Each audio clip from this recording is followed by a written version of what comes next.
नमस्कार, मी बागेश्री पारनेरकर आणि आकार DG9च्या या विशेष पॉडकास्टमध्ये मी सगळ्यांचं स्वागत करते.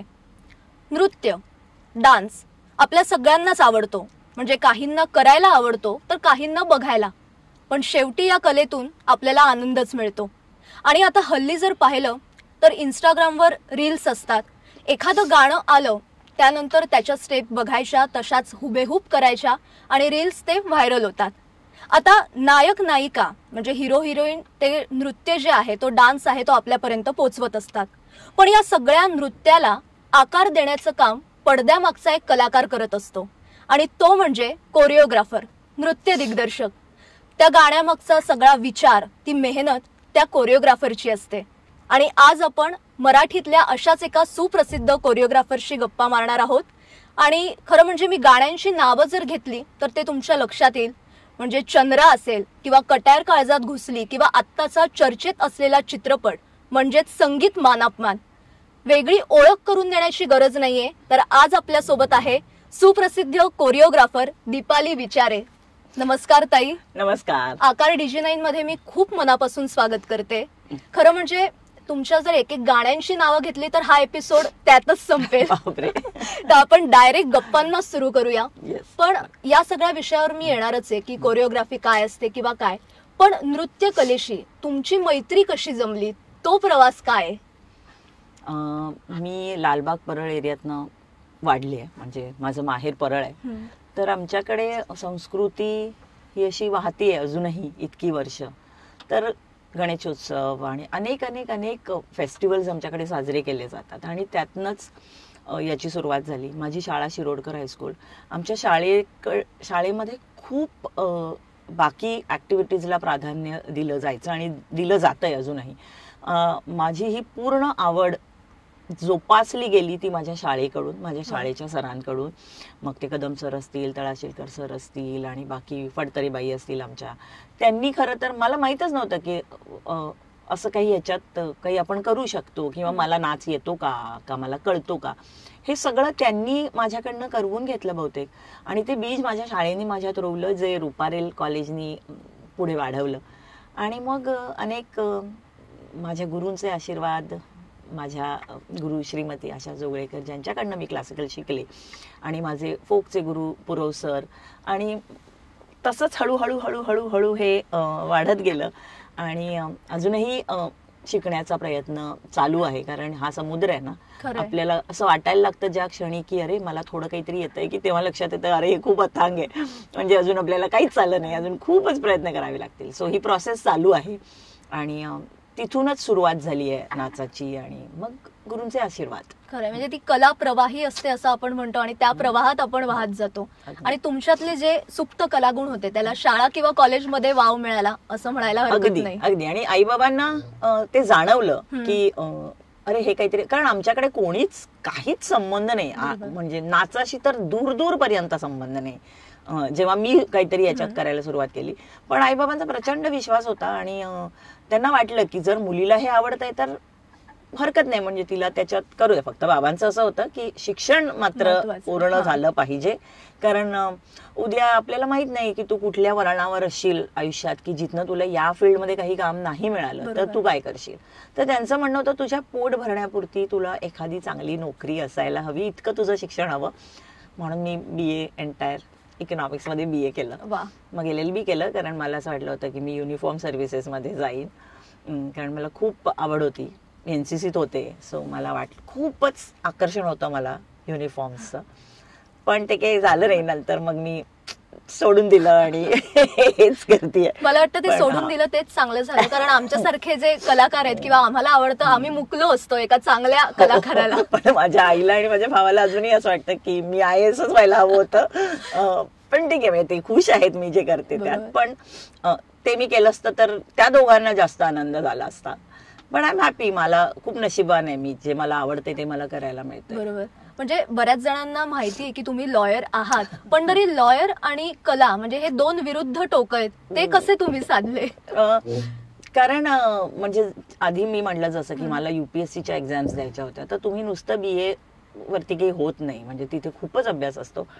तर मग बाबांचं म्हणणं होतं की अजून काहीतरी एक ठोस अजून शिक्षणाचा आधार पाहिजे तुला, जर तू असा काही विचार करत असशील तर. मग मी LLB करायला घेतलं आणि नशिबाने ते झालं आणि मला खूप उत्तम सिनियर मिळाले, श्रीपाद मूर्ती सर, आणि त्यांच्याकडे मी 1 वर्ष प्रॅक्टिस केली. पण नंतर हे लग्न झालं, मग नवरा म्हणाला तुला जे हवं ते, तुला आवडतं ते कर. सो लॉ बाजूला राहिलं. पण मला तेही तेव्हा आवडत होतं. मला असं वाटलं की मी जर पूर्ण वेळ तिथे दिला असता तर मी तिथेही काहीतरी काम करू शकले असते असं वाटतं. पण आता मी जे करते ते मला खूप आवडतंय आणि मी खूप समाधानी आहे. वा. आता नृत्य दिग्दर्शन करताना तुम्ही कथ्थक शिकलेले आहात, म्हणजे गुरु आशाताई जोगळेकर यांच्याकडे, तर त्याचा तुम्हाला कसा फायदा झाला? म्हणजे इतर शैली तर आहेच, पण कथ्थकचा कसा फायदा झाला? मुळात तर मावशींकडे शिकल्यामुळे शिस्त, कारण तुम्ही कुठलीही क्लासिकल आर्ट फॉर्म शिकता तेव्हा कलेबरोबर तुम्हाला एक वेगळ्या प्रकारची शिस्त लागते तुमच्या सगळ्याच आवरण्यामध्ये, बोलण्यामध्ये आणि सगळंच. सो मावशींकडे पहिलं तर शिस्त शिकले. आणि मला असं वाटतं मी कथक शिकवते किंवा शिकले म्हणून नाही, पण मला वाटतं कथक हा फॉर्म असा आहे की तो खूप फ्लेक्झिबल आहे. आणि मी कायम असं म्हणते की कथकचे एक्सप्रेशन्स हे खूप डे टू डे लाईफ मधले एक्सप्रेशन्स आहेत. आपण जसं नॉर्मल चिडतो तसेच आम्ही कथकमध्ये शिकतो. अर्थात तू शिकली आहेस कथक, तुला मी हे वेगळं सांगायची गरज नाही, पण दर्शकांसाठी हे सांगेन की खूप वेगळे हावभाव करावे लागत नाही, ठरवून जे नॅचरली तुम्ही रिॲक्ट जसे करता तसंच आम्ही कथकमध्ये करतो. सो तो एक खूप महत्वाचा भाग आहे जेव्हा मी सिनेमासाठी नृत्य दिग्दर्शन करायला लागले. कारण ते दरवेळेला तुम्हाला काहीतरी ऐतिहासिक किंवा असं काही आहे असं नसतं ना. खूप नॉर्मल लाईफ मधल्या कलाकारांना तुम्ही शिकवत असता. सो काहीही म्हणजे एखादं प्रेमगीत घे किंवा कुठलंही गाणं, तर ते खूप नॅचरल दिसायला हवं असेल तर तुम्हाला नॅचरल एक्सप्रेशन्सची गरज असते. आणि मला वाटतं कथकचा मला प्रत्येकच ठिकाणी उपयोग झाला आहे आणि तो मी जिथे शक्य आहे तिथे करतेच.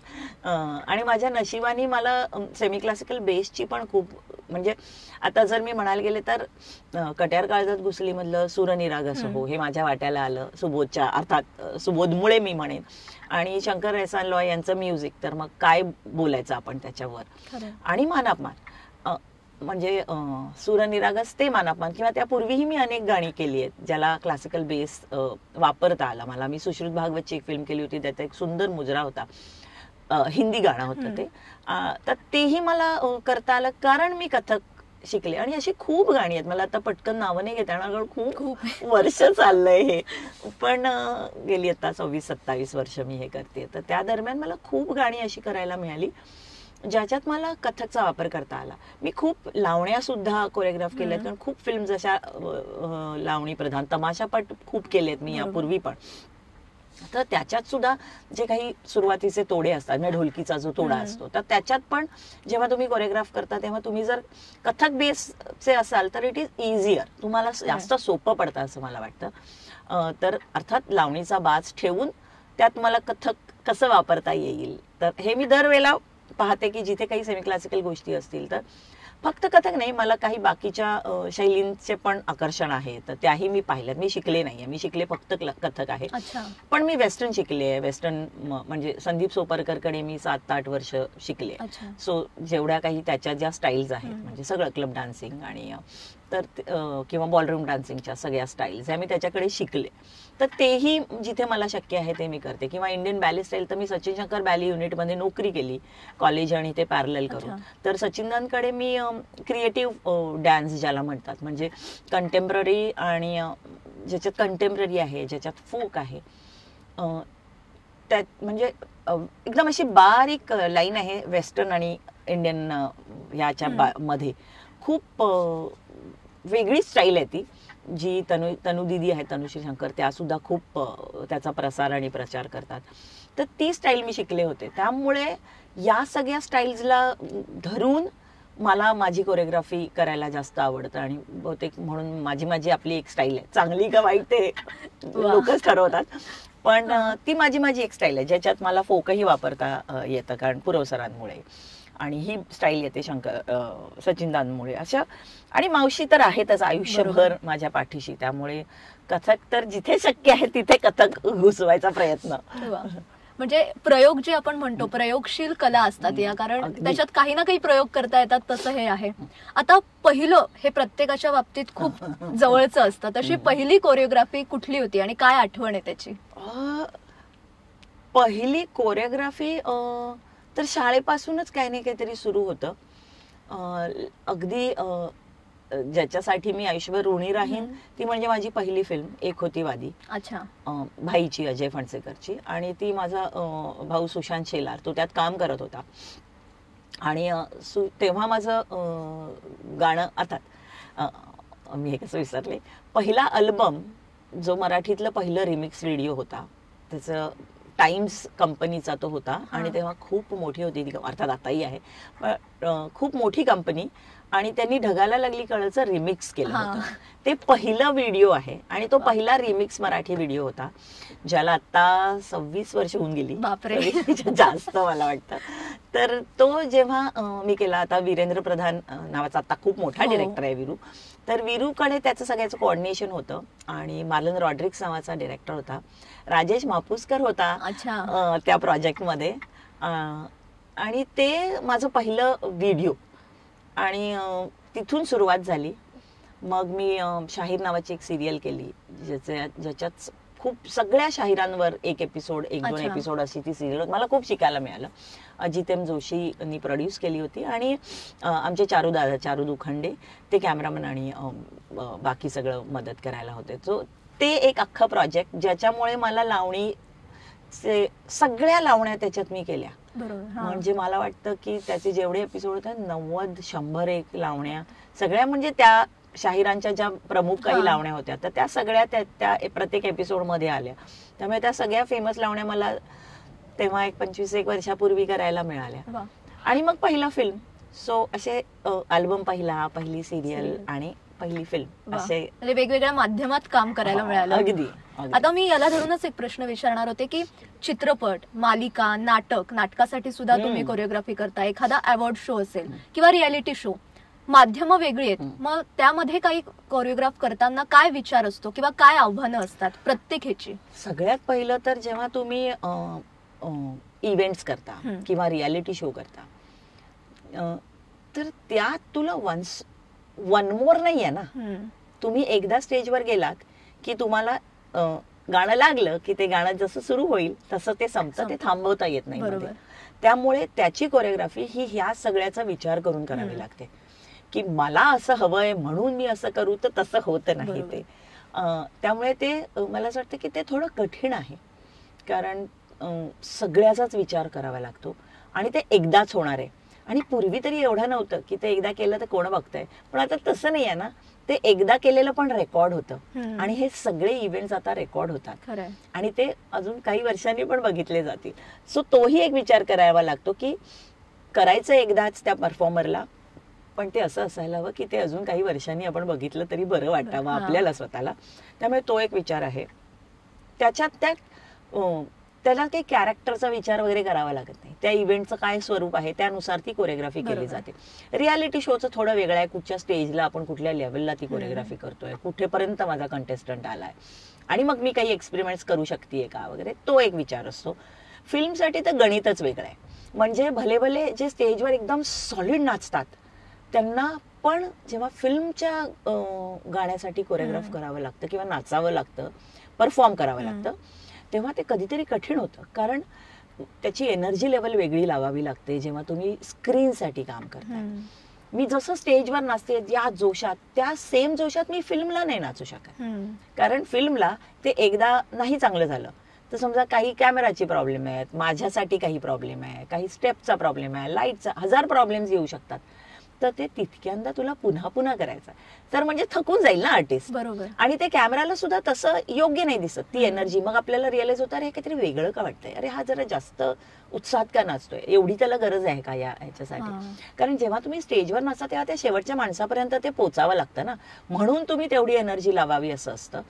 पण फिल्मला हे इतकं आहे, तू डोळे असे केले तरी दिसतं ना, तर ते. आणि आमचं असं असतं ना, आता ही छोटी जेव्हा फ्रेम असते तेव्हा मला हात इथेच करायचा आहे, पण मी मला सवय एवढ्याचीच आहे, हा. पण हे एवढं मी केलं तर ते त्या हात बाहेर जाणार, मग मला एवढंच करायचं आहे. आता हे एवढं करणं त्या फ्लो मध्ये आणि मग त्याच्या पुढे काहीतरी कनेक्ट करणं, हे त्या फ्लो मध्ये इट इज डिफिकल्ट. आम्हाला हवंच असतं ते, आम्ही खूप आग्रह करतो, आम्ही खूप कटकट करतो, आम्ही खूप बडबड करतो कोरिओग्राफर्स. मी एकटी नाही, आमची ही जमातच असते अशी. आम्हाला ते त्यावेळेला ते तसंच लागतं आणि त्याची कारणं पण आहेत अर्थात. तर ते ना कधीतरी आर्टिस्टला कठीण जातं, म्हणजे इतकं सोपं नाही आहे ते. आणि पुन्हा ते एकदा केलेली गोष्ट तुम्हाला पुन्हा 17 वेळा करायची आहे ती. कारण हे मी अगदी छोट्या ह्याच्यात घेतलं, मग मी लॉंग शॉट घेतला, मग मी अजून काहीतरी घेतलं, तर ती सेमच ऍक्शन तुला 100दा करायची. तर ते पण लक्षात ठेवणं, का मग मी उजवा हात घेतला होता का मी डावा हात घेतला होता, मग मी इथे एक्स्ट्रा हे बघितलंय का, जर मी हे एक्स्ट्रा बघितलं तर ते तुला प्रत्येक शॉट मध्ये करायला पाहिजे, जे खूप कठीण आहे. म्हणजे मी तर सरळ असं म्हणते की हिरोईन होणं किंवा हिरो होणं इतकं सोपं नाहीये, खूप मेहनत करावी लागते त्याच्या मागे. तर ते आहे. आणि आम्ही जे चिडतो की आम्हाला असं होतं की हे आता, कारण आम्ही खूप, जसं लोक म्हणतात की फाईट मास्टर आणि डान्स मास्टर सेटवर आला की सगळ्या सेटचा माहोल बदलून टाकतात.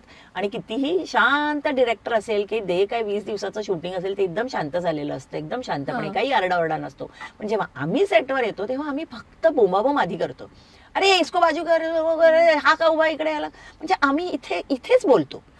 असं कोणी अच्छा त्याला बाजूला असं कुठलाच कोरिओग्राफर म्हणणार नाहीये किंवा कुठलाच फाईट मास्टर म्हणणार नाही, कारण आमची ती एनर्जीच तशी आहे. जसं कसं व्हायब्रंट असतं सगळं, की असं असतं.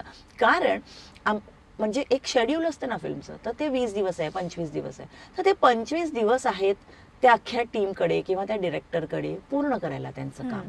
आम्हाला जेव्हा बोलवतात तेव्हा ते मराठीत तर 1 दिवस वगैरेच बोलवतात. हो, म्हणजे फार लकी आपण असतो जेव्हा 2 दिवस मिळतात, फार कमी गाण्याच्या शूटिंगसाठी. अगदी. तर ना तो 1 दिवस आमच्यासाठी इतका इम्पॉर्टंट असतो की अशा छोट्या छोट्या गोष्टींसाठी आम्ही थांबू नाही शकत ना.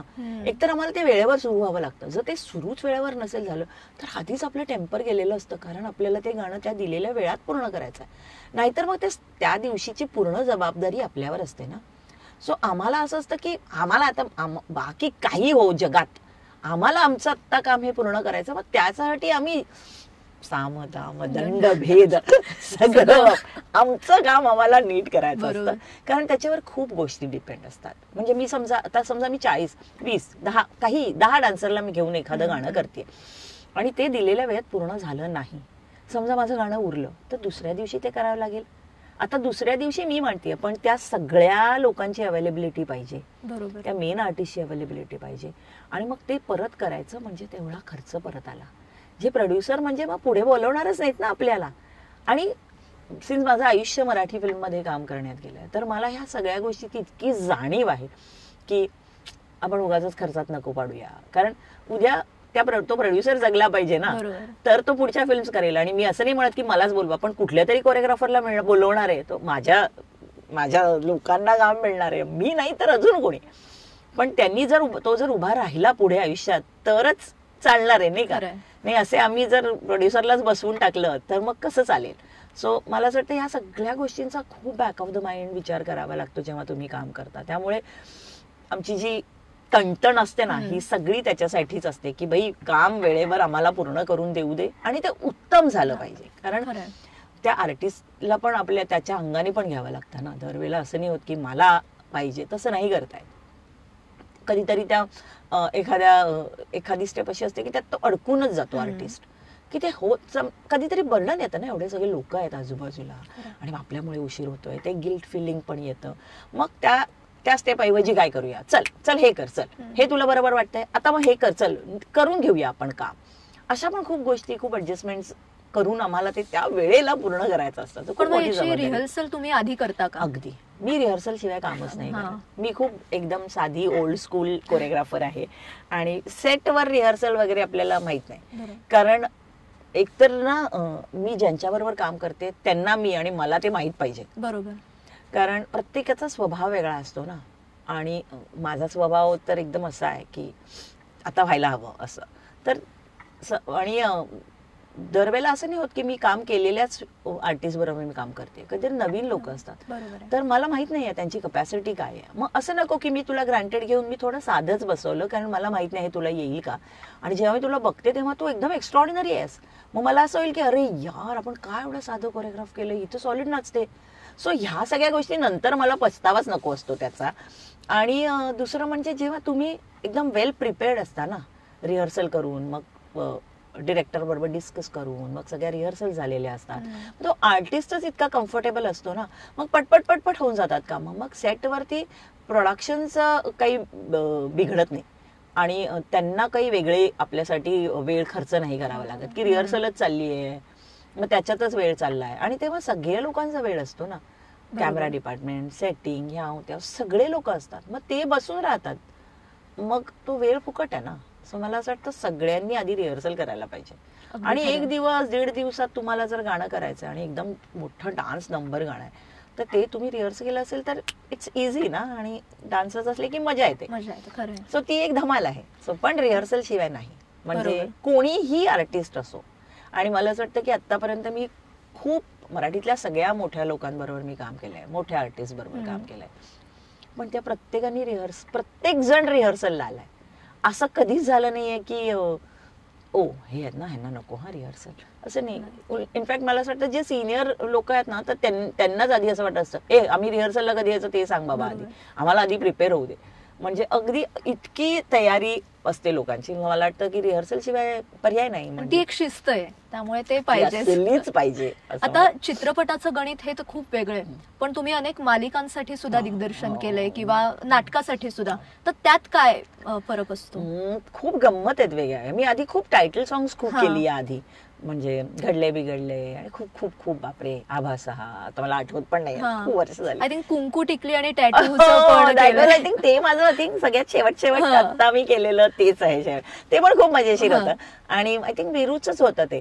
आणि त्याचं ते स्पेसिफिक गोष्ट होती त्या सिरियलची. आणि त्या सिरियलचं कसं होतं की ती कॅरेक्टर्स येतात ना त्या टायटल सॉंग मध्ये, तर त्यांना त्या डिरेक्टरला कसं प्रेझेंट करायचं हे खूप महत्वाचं असतं.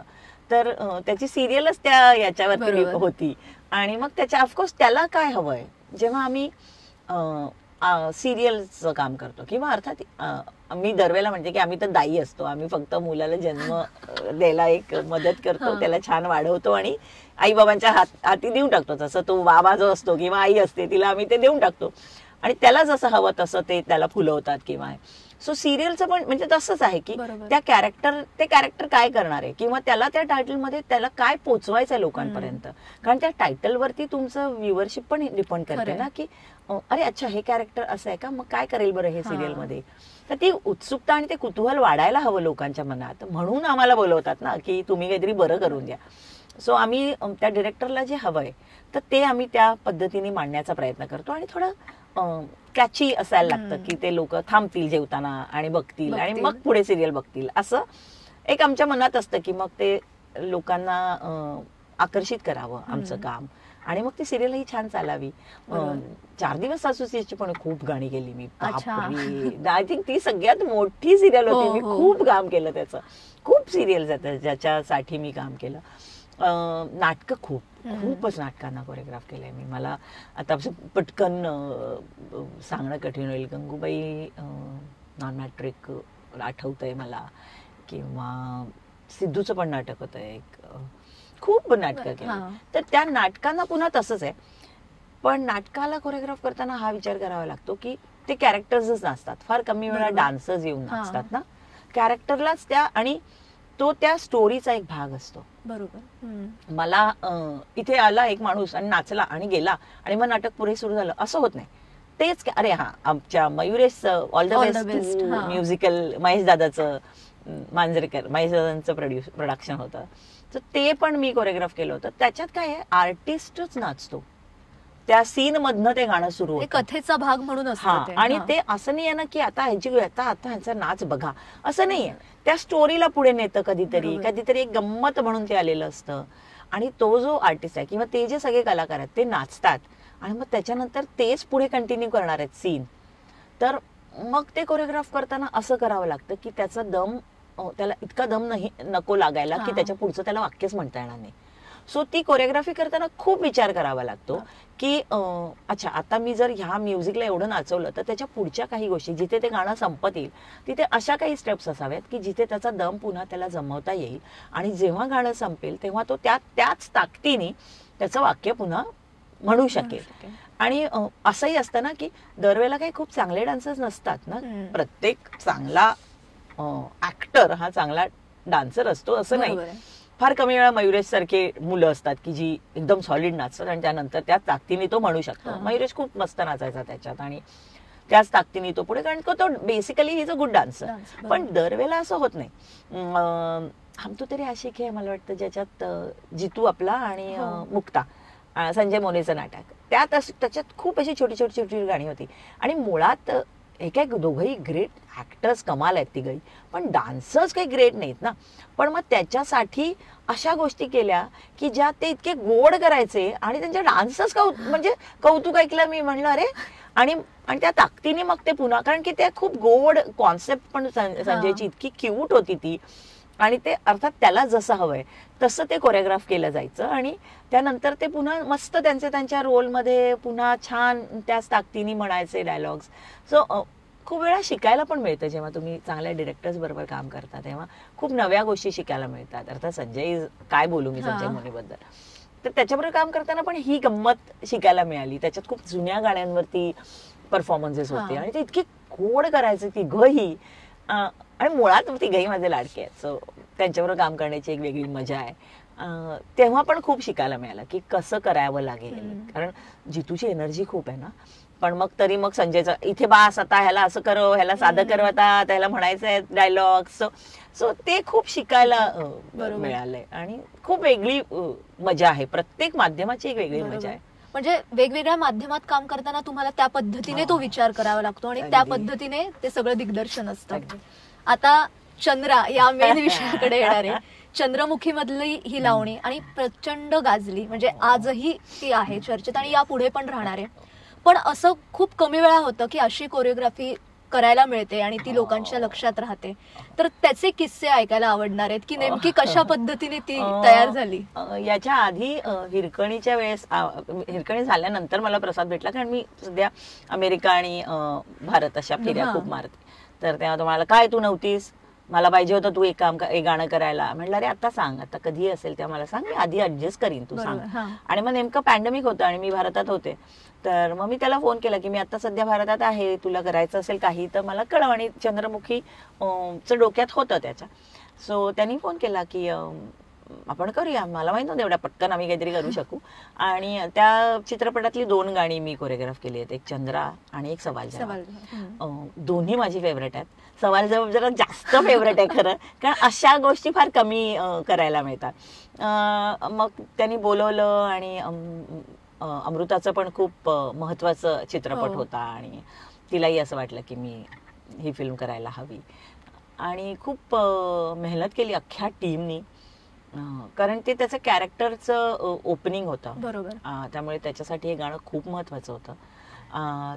तर त्याला त्याचं कॅरेक्टर कसं दिसायला हवंय याच्या ती त्याची बाउंड्री होती आणि त्या बाउंड्रीमध्ये जे चांगलं दिसेल ते आम्ही केलं. खूप बॅक अँड फोर्थ मुवमेंट्सवर किंवा ह्याच्यावरती खूप चर्चा करायचो. खूप हे नको हे कर, मग मी नाही हेच पाहिजे वगैरे असं खूप आमचं आपलं एक करून आम्ही ते गाणं केलं आणि ते खूप आवडलं लोकांना. मला खूप अभिमान आहे सांगायला. आणि अर्थात प्रसाद आणि अमृताचं खूप कॉन्ट्रीब्युशन आहे त्याच्यासाठी मला बाकी तर अवॉर्ड्स मिळाले, म्हणजे मला वाटतं झी मिळालं मला आणि फिल्मफेअर मिळालं त्याच्यासाठी, जे मला 50शीला मला असं वाटलं वाव, हे जरा खूपच स्वामींची कृपा आहे आपल्यावर की 50शीला तुला म्हणजे एखाद्या कामाचं कौतुक व्हावं आणि मेहनतीचं फळ अशा पद्धतीने. पण माझी अख्खी टीम सॉलिड होती आणि खूप मेहनत अमृताने केली त्या गाण्यासाठी. आणि ते गाणं लोकांपर्यंत पोहोचवायला अमृताने खूप मदत केली. ऑफकोर्स तिने एक रील केली आशिष बरोबर आणि ती त्यांनी खूप व्हायरल केली आणि ती खूप लोकांपर्यंत पोहोचली. पण त्या रीलची कोरिओग्राफी ही स्टेजची कोरिओग्राफी आहे, ते त्या कॅरेक्टरचा डान्स नाहीये, जे लोकांना मजा येईल असं ते गाणं त्यांनी कोरिओग्राफ केलं आशिषनी आणि त्या दोघांनी खूप पोहोचवली ती लोकांपर्यंत. कदाचित त्यांनी इतकं पोहोचवलं की ते लोक म्हणून बहुतेक इतके खूप सारे आय डोंट नो समजा 200-300 मिलियन लोकांना ते गाणं बघावं असं वाटलं पुन्हा पुन्हा. तर मला वाटतं की त्या गाण्याला पोचवण्यासाठी अमृतांनी खूप मेहनत केली. अर्थात म्हणजे गाणं बरं असेल म्हणून मिळाले असतील अवॉर्ड्स, पण थँक्स टू माझ्या अख्ख्या टीमला, म्हणजे सगळे. आणि अर्थात अजय अतुलचं म्युझिक तर तुम्ही ऐकणारच आहात ना, त्याला काय पर्यायच नाही. आणि श्रेया घोषाल आय नो, ती तर काय म्हणजे. आणि मला मजा आली की खूप वर्षांनी अजय अतुल बरोबर काम केलं मी, आणि त्यांचा सवाल जवाब पण फार सुंदर केलाय त्यांनी. आणि अमृता आणि प्राजक्ता दोघी नाचल्या आणि मस्त केलंय त्यांनी. आणि ते मी आधी केलं कोरिओग्राफ, त्यामुळे असं असतं ना पहिलं, सो ते खूप आवडतं मला. चंद्रा पण गोड आहे आणि तिने खूप मेहनत केली. बरोबर. आणि तसे बीटीएस पण खूप व्हायरल होतात ऍक्च्युली.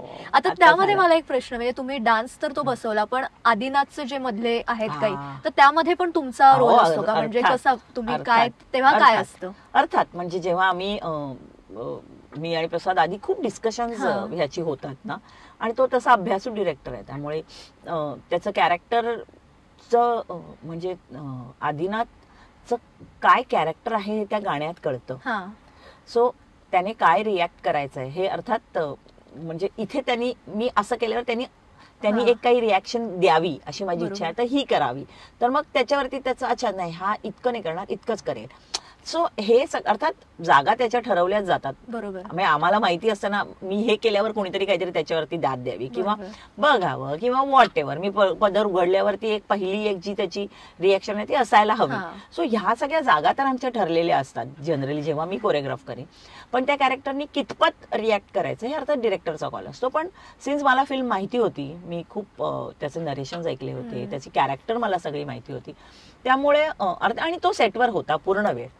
आणि आमचा डीओपी फार ग्रेट आहे संजय मेमाणे. सो त्याची पण एक अडिशनल हेल्प होती आम्हाला. आणि मला त्या सगळ्यांच्यामुळे ते छान दिसतं गाणं. आणि म्हणजे बाकी डान्स बद्दल कॉम्प्लिमेंट्स फिल्मच्या तर आहेत, पण आदिनाथच्या रिॲक्शन्स बद्दल पण खूप कौतुक ऐकली मी. आणि बरोबर, पण त्या सगळ्या जागा आम्ही मिळून काढल्या होत्या दोघांनी. म्हणजे त्याचा फेटा खाली होणं किंवा नंतरच्या कडव्यात पण त्यांची नजरानजर, हे खूप बारीक बारीक खरंच आहे. आणि त्याचं कॅरेक्टर असं नाहीये त्याच्यात की तो त्याच्याकडे असा एकटक बघत बसेल, तो शाय असतो. आणि तो गोड दिसला पण आहे. सो त्यांनी छान केलेत आणि रिॲक्शन त्याच्या चेहऱ्याला ते खूप सूट झालंय. आणि त्याचं खूप कौतुक ऐकलं, मजा आली मला. थोडक्यात एक गाणं परिपूर्ण करण्यासाठी किती गोष्टी असतात हे आज या बोलण्यात कळलं. आता चंद्रासारखी एक लावणी की जिथे फक्त ती नायिका आहे, पण आता कट्यार काळजात घुसली किंवा संगीत मानापमान, अतिभव्य दिव्य सेट असतो आणि मॉब खूप असतो. तर मग हे करताना काय आव्हान होतं आणि काय आत्ताच्या आठवणी काय? कट्यार केलं तेव्हा तर काय विचार पण नव्हता केला, खरं सांगते. कारण ते लास्ट 2 दिवसाचं शूट होतं, त्यातला अर्धा दिवस सूरनिराग. अच्छा. म्हणजे मला वाटतं 11 वाजता आम्ही सुरू केलं भोरला त्या वाड्यात.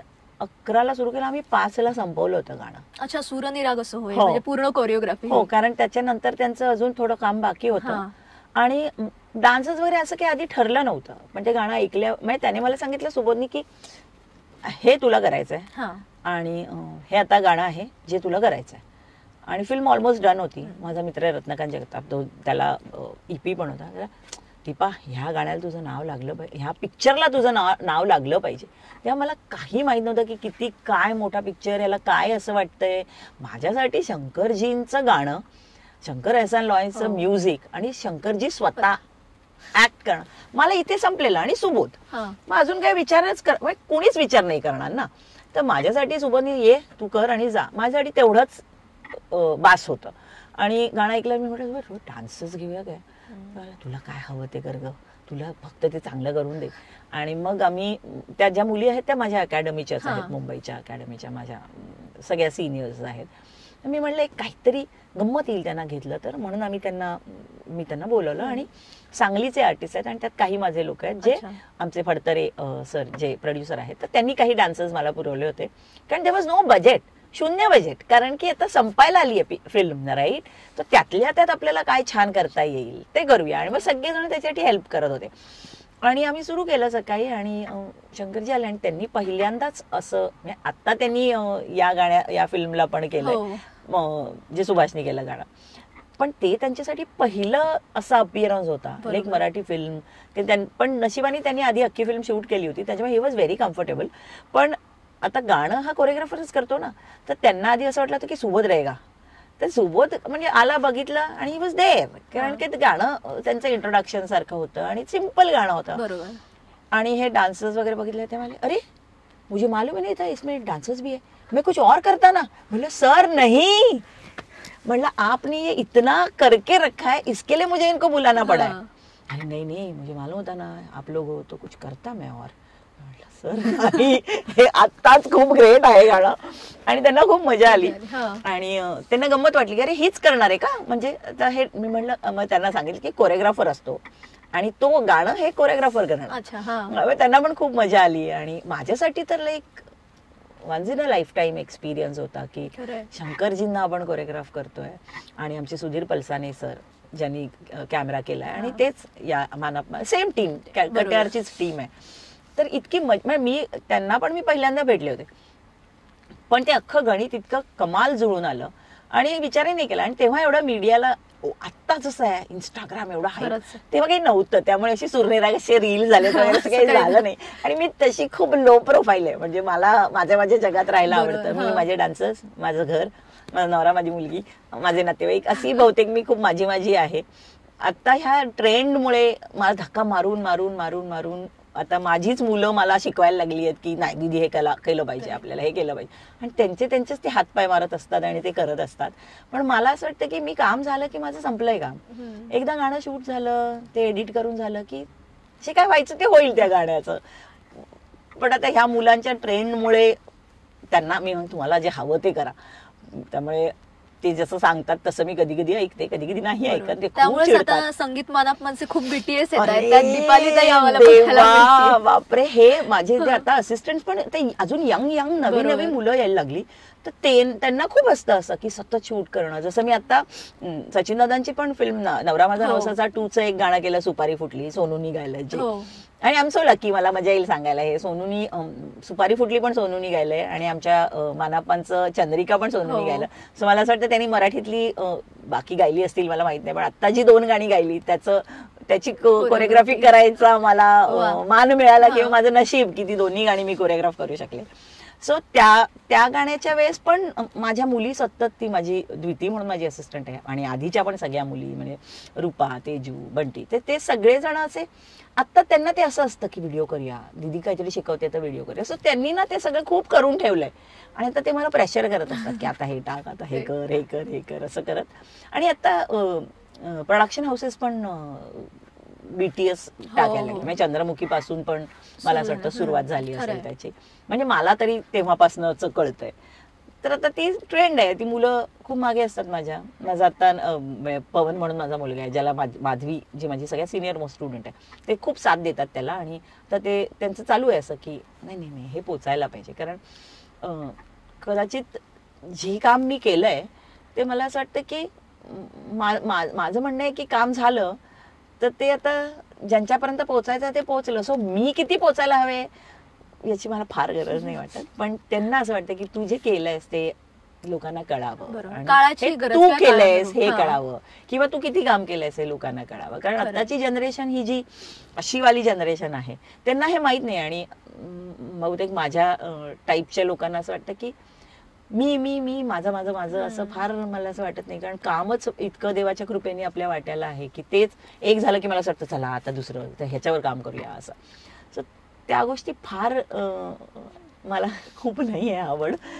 पण आता ह्या मुलांमुळे जे काय ते करतेय मी. बरोबर, कदाचित नंतर आवडेल. त्यांना थँक्यू, कारण त्यांच्या माध्यमातून अनेकांपर्यंत जातं की अरे इतकं सुंदर गाणं बसवणारी व्यक्ती ही आहे ती. बापरे, नाही खरंय, माझं नशीब आहे. मी खूप कायम असं म्हणते की देवाची खूपच कृपा आहे माझ्यावर. म्हणजे स्वामींचे आशीर्वाद, नटराजाची कृपा, सगळ्या आई वडिलांचे आशीर्वाद आणि माझ्या गुरूंनी जे काही मला दिलंय आणि जो आशीर्वाद अजूनही माझ्या मस्तकावरती आहे त्यांचा. तर खूप चांगली कामं आणि अशी म्हणजे आपण म्हणू की प्रत्येकाला हेवा वाटेल अशी कामं माझ्या नशिबात आहेत. म्हणजे कुठल्याही कोरिओग्राफरला हेवा वाटेल अशी माझी करिअर आहे. कारण माझ्यावर खूप कृपा आहे देवाची. सो आणि माझी टीम, माझ्याकडे इतकी कमाल माणसं आहेत, माझ्या विद्यार्थिनी, माझे असिस्टंट्स, माझे डान्सर्स, जे माझं काम तुमच्यापर्यंत पोहोचवतात. एवढी ग्रेट टीम आहे ना माझ्याकडे. आणि माझं नशीब आहे की अनेक वर्ष तेच लोक आहेत. म्हणजे अर्थात नवीन डान्सर्स येत राहतात आणि तेही फॅमिलीमध्ये ऍड होतात. पण ही जी टीम आहे ना, ही खूप महत्वाची असते. म्हणजे आमच्यासाठी तर नक्कीच, कारण मी काय, अरे, आणि मी खूप धनवान आहे या बाबतीत. म्हणजे मला खूप लॉकर्स कमी पडतील इतकी प्रॉपर्टी, इतकं धन मला देवाने दिलंय, इतकी सोन्यासारखी माणसं माझ्याकडे आहेत ना, की कुणालाही हेवा वाटेल माझ्या लोकांचा. अगदी खरंय. आता जाता जाता एक प्रश्न विचारणार आहे. म्हणजे घर आहे, क्लासेस आहे, म्हणजे नुसते इंडियातच नाही तर तुमचे बाहेर सुद्धा युएस मध्ये क्लासेस आहेत, हे सगळं सांभाळता किंवा हे शूटिंग असतं, तर स्वतःकडे कसं लक्ष देतात? तारेवरची कसरत तर नक्कीच होत असेल, फिटनेस बापरे, फिटनेसचं रहस्य काही नाहीये. मला खूप आवडतं खायला आणि सगळ्यांना माहितीये मला मासे खूप आवडतात. अच्छा. आणि माझं खूप प्रेम आहे जेवणावर. जर काही काम नसेल तर मी फक्त जेवून झोपीन, ते पण मासे आणि भात. खूप सतत खूप पॉझिटिव्ह लोकांमध्ये असते मी. आणि मला असं वाटतं की जिथे मला असं वाटेल की ही एनर्जी मला नाही सूट होत आहे किंवा ह्यानी मला त्रास होतोय, तर ते तसलं कुठलंही काम मी घेत नाही आणि मी ते सोडून देते. म्हणजे तेवढे आशीर्वाद देवाचे माझ्यावरती आहेत की मी ते करू शकते. आणि हे मी आत्ता नाही करत आहे, हे मी जेव्हापासून मला अक्कल थोडी जरी जी आली आहे तेव्हापासून मी अशीच आहे. कदाचित फॅमिली बॅकग्राऊंड खूप स्ट्रॉंग आहे पहिल्यापासून. आई बाबा ग्रेट, भावंड ग्रेट, वहिन्या ग्रेट, तू म्हणशील ते, सासर माहेर एकदम स्ट्रॉंग आणि अतिशय जीवापाड प्रेम करणारी माझी सासरची आणि माहेरची माणसं आहेत. नवरा आहे, सो नवरा आहे इकडे आता. सो कधीच मला असं सेकंड थॉट नाही आला मला कधीच की हे वातावरण मला आवडत नाहीये आणि खूप जबरदस्ती मी एखादं काम करते, तर ते मी सोडून देऊ शकते कुठल्याही क्षणी. मला ना माझ्या करिअरचा विचार करावा लागेल, ना मला त्यातनं येणाऱ्या मानधनाचा विचार करायचा. अर्थात हे प्रत्येकाच्या नशिबात नसतं, यासाठी मी खूप नशिबान आहे की मी हे करू शकले. कदाचित मी अशी धमाल राहण्याचं कारण एकच आहे, कारण मला असं वाटतं की माझ्या जे नशिबात आहे ना, ते कुणी कितीही काही केलं ना तरी ते नाही नेऊ शकणार. आणि जे माझ्या नशिबात नाही आहे ना, मी किती ट्राय केलं ना, म्हणजे अगदी मला मिळालीच ती फील, तर ते माझं नाही होणार आहे काम. सो हे मला खूप आधीच कळलंय किंवा हे माझे संस्कार आहेत की मी कोणाच्याही वाट्याला जात नाही.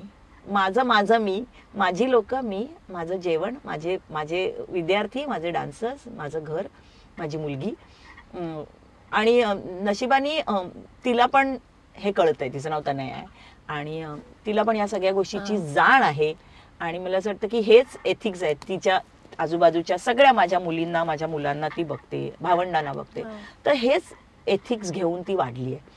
आणि माझं खूप नशीब आहे की जबरदस्त सासर माहेर आणि जसं तू म्हणलंस की संपत्ती, त्यांच्यामुळे मी अशी आहे.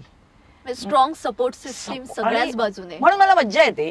आणि काम असलं तरी मला मजा येते, काम नसलं तरी मला मजा येते, कारण तेव्हा क्लासेस तर असतातच. देवाच्या कृपेने रोज तुला एक क्लास आहे, देशात परदेशात दोन्हीकडे. सो असं कधीच होत नाही की आता काहीच नाहीये, असं नाही होत. सो सतत काहीतरी. आणि अगदीच काही नसेल तर मस्त जेवण करायचं, जेवायचं, सगळ्या लोकांना आपल्या बोलवायचं आणि मस्त राहायचं. मला खूप आवडतं की जेव्हा माझ्याबरोबर माझे इतर सगळे मित्रमैत्रिणी पण बिझी आहेत. इनफॅक्ट ते मला जास्त छान वाटतं, कारण मला असं वाटतं की माझ्याकडे एक अकॅडमीचा आधार आहे की आज माझ्याकडे फिल्म नसली तरी माझ्याकडे पूर्ण वेळ काम आहे, माझ्याकडे अकॅडमी आहे. तर माझ्या सगळ्या कोरिओग्राफर्स मित्रांकडे अकॅडमी नाही आहेत ना. सो मला असं वाटतं की चल ना, मी एक फिल्म केली, त्यांनी 3 केल्या, तर मला असं वाटतं त्याला गरज आहे त्याची, कारण त्यांनी ते करायलाच पाहिजे आणि त्याच्या वाट्याला हे आलं, हे नशीब आहे. सो मी खूप खुश असते. त्यामुळे आमचं सगळ्यांचं एकमेकावर भयंकर प्रेम आहे. अख्ख्या त्या आमची जी गँग आहे कोरिओग्राफरची, फुलवा, उमेश, सुभाष, मयूर आणि सगळेच मुलं. कॉम्पिटिशन आजच्या काळात हे खूप गरजेचं आहे. अगदी. आणि हक्कानी कौतुक करतो, हक्कानी शिव्या घालतो. म्हणजे की काय फालतू आहे, मला अजिबात आवडलं नाही, चल जाऊ दे, लोकांना आवडलं ठीक आहे, पण आवडलं नाही, असं इतक्या हक्काने आम्ही बोलू शकतो आणि तितक्याच हक्कानी कौतुक करतात. म्हणजे मला आठवतंय की जेव्हा मला आता झी मिळालं चंद्रासाठी, फिल्मफेअर मिळालं, तर त्याचं इतकं कौतुक ह्यांनीच केलं. आमच्याकडे एक वेडी रील आहे जी आम्ही अजून टाकली नाही, फुलवाकडे आहे ती. ह्या तिघांनी मिळून नाचून हैदोस घातलाय आणि ते अवॉर्ड मला मिळालं म्हणून. म्हणजे इतकं गोड. असंच आम्ही दरवेळेला एकमेकाला काही जे चांगलं होतं प्रत्येकाच्या आयुष्यात, सो आम्ही सतत वाटत असतो. खुशी वाटतो. आणि मला वाटतं जेव्हा आम्हाला इमोशनल सपोर्टची गरज असते तेव्हाही आम्ही एकमेकासाठी असतो. मी आणि फुलवा तर सतत कॉन्टॅक्टमध्ये असतो आणि काही चांगलं वाईट प्रत्येक गोष्टीसाठी अमर आणि फुलवा आहेत, जसे मी आणि महेश त्यांच्यासाठी आहोत. म्हणजे मला असं वाटतं की खूप चांगली मला वाटतं मैत्री आहे आमची सगळ्यांची. आणि आम्ही सतत एकमेकासाठी अवेलेबल असतो, जे खूप महत्वाचं आहे. लोकांना असं वाटतं की यांचं काहीतरी असेल, कारण हे खूप असे अपोजिट वगैरे काम कॉम्पिटिशन असेल, काही नाहीये. आणि तितक्याच उघडपणे आम्ही एकमेकाला शिव्या पण घालतो आणि ते गरजेचंच आहे. आणि काय खूप भाग्यवान आहोत आम्ही की आम्हाला या पद्धतीने जगता येत आहे. वा, खरंच. जाता जाता मी काही प्रश्न विचारणार आहे. आता काही नावं घेणार आहे, त्यांचं नाव घेतल्यानंतर तुम्हाला काय डोळ्यासमोर येतं ते सांगायचंय. अमृता खानविलकर, चिकाटी, सुबोध भावे, डार्लिंग येतो, प्रसाद ओक, तो पुन्हा अभ्यासू, सचिनजी, सचिन पिळगावकर. ओ, म्हणजे ते माझे मोठे भाऊ आहेत. तर म्हणजे कायच म्हणू मी, ही इज द पर्सन ज्यांच्याशी आपण कुठल्याही विषयावर बोलू शकतो आणि कधीही त्यांना उचलून मी फोन करू शकते आणि ते फोन घेणारच आहे, तो फोन ते उचलणारच. सो कुठलीही गोष्ट पर्सनल प्रोफेशनल कुठल्याही अडचणीत दादा आहेत. गुरु आशाताई जोगळेकर, ज्यांच्यामुळे आज तुम्ही मला ओळखताय. माझी ओळख मावशींमुळे आहे. आज मावशींनी मला जे दिलं त्याच्यावर मी आहे. आणि म्हणजे सर्गच आई आणि मावशी पॅरलल जातात ना आयुष्यात. बरोबर. आता हे कथे असा एक बापरे आवडता दिग्दर्शक प्रसाद ओक की सुबोध भावे? यार, हा नका विचारांचा प्रश्न. आता त्याच्यासाठी गंमत अशी आहे की प्रसाद बरोबर मी एकच फिल्म केली, सुबोध बरोबर मी 2 केली आणि सुबोध बरोबर मी मानापमान केली. बरोबर. आणि मला असं वाटतं की मानापमान इतकं शिकवून गेली मला, त्याच्यात मी 10 पेक्षा जास्त गाणी केली. म्हणजे 10 तर आमची ठरलेली गाणी होती, त्यानंतर आम्ही त्यात वाढत गेली गाणी. आणि आम्ही आधी पण असं खूप काही वेगळं शूट करून ठेवलं होतं, ज्याच्यात अजून 2-3 गाणी मॉन्टाजेस सारखी गेली. म्हणजे जसं आता 14 गाणी आहेत तर त्यातली 12-13 तर मीच केली असं म्हणू शकतो आपण. तर सुबोध बरोबर काम करताना एक वेगळा कम्फर्ट आहे. मी सुबोध बरोबर अख्खा एपिसोड बोलू शकते त्याच्यावर, कारण तो एकतर माझा अतिशय जवळचा मित्र आहे, उत्तम अभिनेता आहे, लोकांना माहिती आहे, उत्तम दिग्दर्शक आहे, पण तो जो माणूस आहे ना. आणि खरं तर या अख्ख्या फिल्म मध्ये आम्ही पॅरलल काम केलंय दोघांनी, कारण 35 डेज जवळपास 35 दिवस मी या फिल्मच्या सेटवर होते, कारण इतकं काम मी या फिल्मसाठी केलं. आणि ह्यातली जी गाणी, त्यातला डान्स बेस तर एकच आहे, वंदन हो. बरोबर. बाकीची सगळी गाणी ही दिग्दर्शकाची गाणी आहेत खरं तर, पण त्या प्रत्येक गाण्याच्या डिझायनिंग हे मी केलंय. म्हणजे त्याच्या डोक्यात जे होतं, त्याला जे हवंय तसं ते डिझाईन केलं गेलं. अर्थात काही गाणी त्याची ऑलरेडी डिझाईन होती, ती मी त्याचं फक्त एक्झिक्युशन केलं खरं तर, पण जे त्याच्या डोक्यात होतं ते दिसतंय तसं, हे ते तसं दाखवण्याचं काम मी केलं. अख्खी फिल्म जेवढे दिवस आम्ही सेटवर होतो, कधीच ना त्याला असं वाटलं ना मला असं वाटलं की यार का करतोय आम्ही काम यार एकत्र, असं कधीच नाही झालं. आम्ही गमतीने खूप भांडलोय की तू माझा शॉट चोरलास, तू माझं लोकेशन घेतलंस, तू माझ्या आर्टिस्टचे कपडे चोरलेस, असं खूप भांडायचो आम्ही लहान मुलासारखं, वाद. आणि लोकांना भयंकर मस्ती वाटायची, कारण तो असा नाही आहे ना अदरवाईज, तो खूपच ग्रेट आणि एकदम असा सज्जन आहे तो. पण आम्ही इतकं हसत खेळत या फिल्मचं काम केलं, कारण माझं एक हे गाणं सोडल्यास बाकी सगळी गाणी आहेत जी ती त्याच्या स्टोरी पुढे नेणारी गाणी आहेत. त्यामुळे ती कोरिओग्राफ करायला खूप कठीण होती. म्हणजे सुरामी वंदिलीमध्ये लोकांना बघताना असं वाटलं की कोरिओग्राफरनी काय केलं याच्यात, किंवा धैर्यशील समाशील मध्ये कोरिओग्राफरनी काय केलं असं वाटू शकतं, पण ही प्रत्येक गाणं हे आम्ही डिझाईन केलंय आणि त्याच्या प्रत्येक शॉटला मी सेटवर आहे आणि ते अख्खं त्या पद्धतीने डिझाईन केलं गेलं.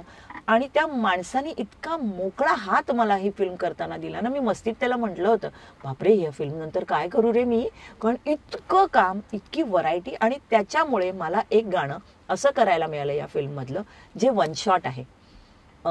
सुमित राघवनचं एक गाणं आहे ज्याच्यात तो चाड्या लावतो भामिनी आणि ते गाणं आमचं तिथे ठरलं की हे वन शॉट होईल.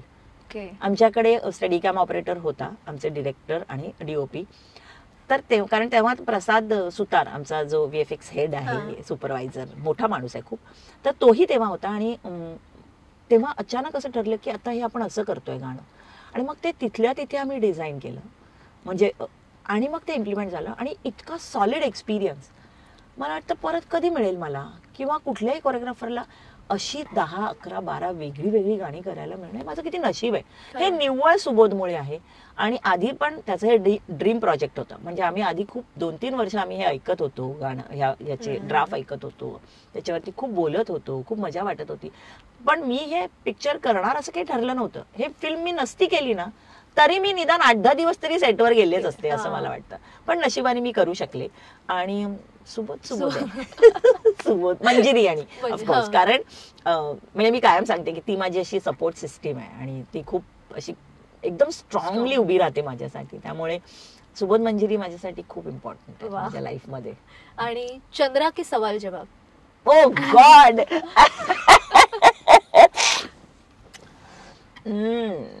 चंद्रानी मला खूप दिलंय. तेवढा सवाल जवाब लोकांपर्यंत पोहोचला नाही. त्यामुळे जर प्रसिद्धीसाठी म्हणशील तर चंद्रा, पण मानसिक समाधान म्हणशील तर सवाल जवाब. आणि अमृता की प्राजक्ता? अमृता. प्राजक्ता बरोबर मी फक्त सवाल जवाब केला, तिच्या बरोबर इव्हेंट्स वगैरे केलेत मी, पण अमृताला तोड नाही, तिच्या मेहनतीला तोड नाही. इतकी मनापासनं, म्हणजे त्यासाठी ती वाटेल ते करू शकते, तिला ते चांगलं काम करायचंय तर. म्हणजे इतकी मेहनत ती मुलगी करते ना, खूप मेहनती आहे मुलगी, खूप मेहनती आहे. खूप म्हणजे मी बडबड खूप करते, मी आरडाओरडा खूप करते, सगळं सहन करून उत्तम परफॉर्म करते ती. आता तिच्यासाठी वंदनो खूप कठीण होतं, खूपच कठीण होतं, कारण त्या सगळ्या तिच्या बरोबरच्या ज्या मुली आहेत त्या सगळ्या विशारद किंवा अशा लेवलच्या मुली आहेत. माझ्या अकॅडमीच्याच मुली आहेत त्या मॅक्झिमम. म्हणजे मिनिमम 5-7 वर्ष कथक शिकलेल्या, मिनिमम 7-8 वर्ष कथक शिकलेल्या, त्यांच्या बरोबर मॅच करून नाचणं इज नॉट इझी. आणि तिने ते इतकं मेहनतीने पेलवलंय, खूप मेहनतीने. कारण काही गोष्टी तर तिथे ऑन सेट बदलल्या, काही गोष्टी ऍड झाल्या. गाणं थोडं आम्ही अजून वेगळं केलं तिथे सेटवर गेल्यावर. गाणं एक नवीन व्हर्जन आम्हाला शंकरजींनी पाठवलं, मग ते आम्ही तिथे रिहर्स केलं. पण त्या मुलींनी खूप मेहनत करून ते परफॉर्म केलंय. म्हणजे असे मेहनती कलाकार समोर असतील तर काम करायला पण मजा येते, खूप मजा येते, खूप मजा येते, खूप. आणि असं एखादं ड्रीम प्रोजेक्ट किंवा काही अशी कोरिओग्राफी की जी अजून करायची आहे, ती अजून वाटायला आली नाहीये? अरे बापरे, आता खरं बोलले तर म्हणजे लोक मारतील मला मानापान नंतर मी हे जर बोलले तर. पण एखादी क्लासिकल बेस असलेली, प्युअर क्लासिकल, ज्याच्यात अशी खूप मराठीत थोडं कमी बनतात ना अशी गाणी, खूप कथकच्या मुली अशा नाचतायत कपडे घालून, कथकचे मस्त वेशभूषा कथकची. आणि अर्थात कथक तर करू नाही शकत तुम्ही फिल्म मध्ये, कारण फिल्मच्या गाण्याला बाकी सगळ्या गोष्टींची जोड येतेच. पण मी असं नाही म्हणणार की कथक, पण कथकचा काहीतरी बेस घेऊन एखादी अशी काहीतरी फिल्म बनावी म्युझिकल. अर्थात एक म्युझिकल आता रिलीज झाली आहे, तरीही आपण सांगूया की क्लासिकल बेस काहीतरी हाव माणसाची सुटत नाही असं म्हणतात. पण अशी एखादी फिल्म मजा येईल करायला. हा, छान अशीच एखादी छान मुलगी किंवा छान मुली मराठीतल्या खूप मेहनती मुली आहेत, तर देव करो अशी एक फिल्म. आणि आम्हाला बघायला आवडेल, त्यामुळे आमच्यासाठी ती पर्वणी असेल. बघूया, अशी आली माझ्या वाट्याला तर नक्कीच आवडेल मला अशी फिल्म करायला. अर्थात मानापमाननी मला खूप दिलंय आणि खूप समाधानी आहे मी. आधीच होते, पण मानापमान माझ्या पदरात आल्यामुळे मी जास्त समाधानी आहे. आणि थँक्स टू माझी अख्खी टीम, जिओ, आमचे पडतरे सर, आमचे डीओपी, ज्यांनी माझं काम तुमच्यापर्यंत पोहोचवलं, पलसाने सर, माझी कोरिओग्राफर्स टीम आणि अख्ख्या सगळं जे सगळे आमचे लोक आहेत ज्यांनी ही फिल्म बनवायला मदत केली. सो अख्खं हे एवढं ग्रेट प्रोजेक्ट मला करायला मिळालं, त्यासाठी मी कायम ऋणी राहणार आहे सुबोधची. पण असं एखादं वेगळं आलं काहीतरी करायला तर मजा येईल. नक्कीच. नाही, खरंच. आणि समाधान मिळणं कुठल्याही कामातनं ते महत्वाचं असतं. आणि खरंच आज तुझ्याशी गप्पा मारून खूप मजा आली आणि वेगवेगळे अनुभव ऐकता आले. कारण बऱ्याचदा पडद्यावर गाणं बघताना त्यामागे किती मेहनत असते हे कळत नाही. पडद्यावर फक्त जेव्हा ती नामावली येते तेव्हा कळतं नृत्य दिग्दर्शन दीपाली विचारे किंवा फुलवा खामकर. पण खरंच त्यामागचा विचार काय असतो आज हे गप्पा मारल्यानंतर कळलं. कारण माझ्या मते अनेकांच्या मनात हे प्रश्न असतीलच की नेमकं कशा पद्धतीने होतं. आणि तुमच्यासारखे पडद्यामागचे ग्रेट कलाकार आहेत, तुम्हाला हॅट्स ऑफ आहेत खरंच. धन्यवाद. आणि खूप छान वाटलं आज बोलून आणि आमच्या प्रेक्षकांना सुद्धा नक्कीच मजा आली असेल याची मला खात्री आहे. पण वेळात वेळ काढून इतकं बिझी शेड्यूल मधून आज तू इथे आली त्याबद्दल खरंच मनापासून धन्यवाद. मी पण खूप खूप आभारी आहे तुमची की अगदी मानापमान रिलीज झालाय आणि तुम्ही मला बोलवलंय. तर मला या निमित्ताने आवाहन करायला आवडेल प्रेक्षकांना, आम्ही खूप मेहनत केली आहे या फिल्मसाठी. प्लीज थिएटरमध्ये जाऊन आमची फिल्म बघा. ऍक्टर डिरेक्टर सुबोध भावे आणि अख्खी तुफान टीम आहे आमची, आणि जिओनी ही फिल्म प्रोड्यूस केली आहे, फडतरे सर आणि जिओ. प्लीज ही फिल्म थिएटरमध्ये जाऊन बघा. ती जाऊन बघा आणि मग तुम्हाला जे वाटेल त्याच्यावर जे बोलावंसं वाटेल, चांगलं वाईट ते बोला, पण आधी जाऊन थिएटरमध्ये बघा. आणि मला असं वाटतं की आमची मेहनत नक्की तुम्हाला दिसेल त्याच्यातून. खरं, आणि कलाकारांसाठी हीच दाद आहे, कारण थिएटरमध्ये जाऊन बघणं आणि मराठी चित्रपट तर पाहायलाच पाहिजे. तुझे खूप आभार आणि तुमच्या चॅनलचे खूप आभार की तुम्ही मला खास हे औचित्य साधून बोलवलं. थँक्यू खूप सो धन्यवाद. मच. आणि तुझ्यासोबत बोलण्याची एक वाईब होती ना, ती खूप छान होती, एकदम पॉझिटिव्ह होती आणि मला वाटतं ती प्रेक्षकांपर्यंत सुद्धा नक्कीच पोहोचली असेल. पडद्यामागचा कलाकार काय असतो किंवा एखाद्या गाण्यामागचा विचार काय असतो हे आजच्या गप्पांमधून आपल्याला कळलंय. हा एपिसोड तुम्हाला कसा वाटला ते सुद्धा नक्की कळवा. आणि अशाच एका कलाकारासह आपण पुन्हा भेटणार आहोत. तोपर्यंत स्वतःची काळजी घ्या आणि पाहत रहा आकार DG9. नमस्कार.